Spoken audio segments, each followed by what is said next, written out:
How to fix Lost Ark cannot connect to the server error on Windows. 1. Test then troubleshoot your internet connection. Note, you may need to restart your router. 2. Restart the game/Steam.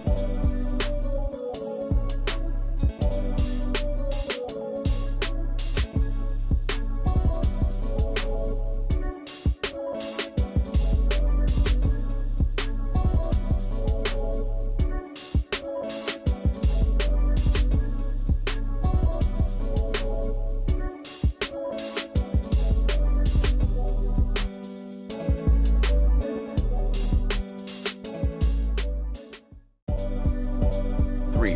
Repair game files in Steam. 4. Update the graphics driver using the recommended Avast driver updater in this video guide. 5. Configure your firewall settings to allow LostArk.exe app. Program file Steam apps common Lost Ark binaries Win64 to access its servers. 6. Check your DNS settings.